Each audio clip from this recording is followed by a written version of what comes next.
From the Watergate building in Washington, this is Hotline TV. Now here are Hotline editors Amy Walter and John Mercurio.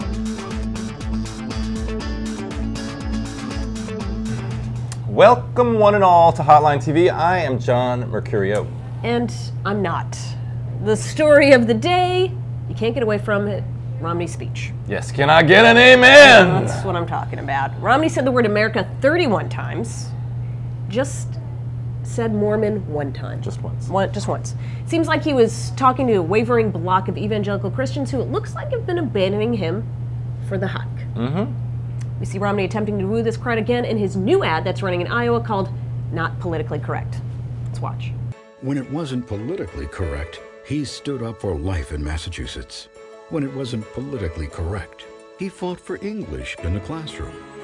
When it wasn't politically correct, he said marriage should be between a man and a woman. You strengthen the American people by strengthening the American family. Marriage must come before children because every child deserves a mother and a father. A stronger America.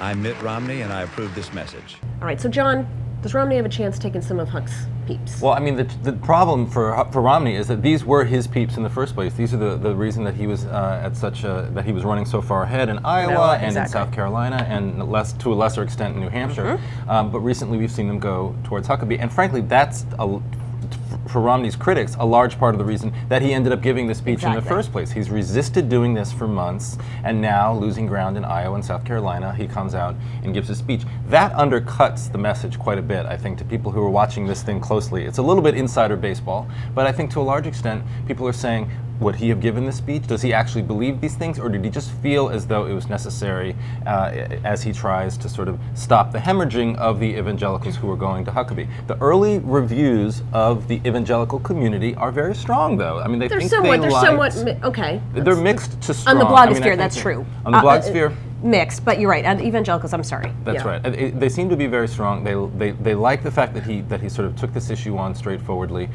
despite the fact that he only mentioned the word Mormon once.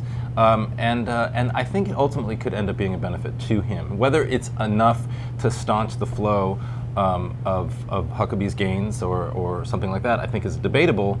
But everyone else is having problems too. Huckabee at this point is under the microscope. Absolutely. Giuliani also under the microscope. Those are the only three people I think at this point who are viable in Iowa, New Hampshire, and South Carolina. So I think it's a question of who loses more ground. Well, that's right. I mean, this may be the best thing that that Romney has going for him is the fact that he's actually in a real fight in Iowa.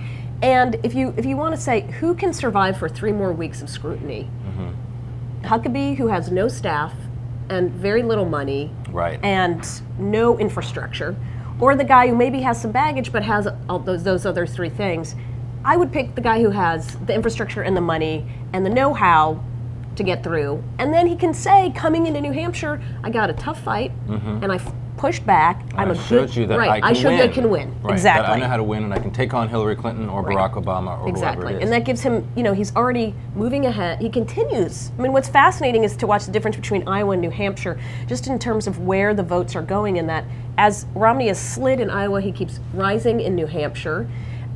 If he's able to go Iowa, New Hampshire, and then Michigan, we always forget about Michigan there, but that's 1, 2, 3 before we even get to South Carolina. That's going to be some momentum, if you know what I'm saying. That's going to be a lot of momentum. And Rudy has nowhere to go. What is he doing? Well, he's sitting there waiting for February 5th, which, although we've seen him make some gains in New Hampshire, but still not enough. What I think is interesting as well is that what we're entering right now is sort of the narrow micro-targeting that always goes on at the end of a campaign, where people just sort of narrowly target who they need to turn out or who they need to peel away from their opponents in order to score a win. You're seeing Romney do it with evangelicals, and over the weekend you're going to see, weather permitting, you're going to see Oprah Winfrey do the same thing for Barack Obama in Iowa, and, New Hampshire, and South Carolina, making a huge appeal to sort of that demographic that she has more influence over than almost anyone in America, the 8 million women between 25 and 50 who watch her on a daily basis. And if Obama is able to take those votes away from Hillary Clinton, I don't think there's any way for Hillary to survive. Base, right. So it's a big if. It's a big if. But you go, girl. No, I'm sure that won't be said at all this weekend, will it? No, hopefully from commentators. not. Hopefully not. But anyway, that's all the time that we have for you today. All right, we'll see you next time on Hotline TV. Peace.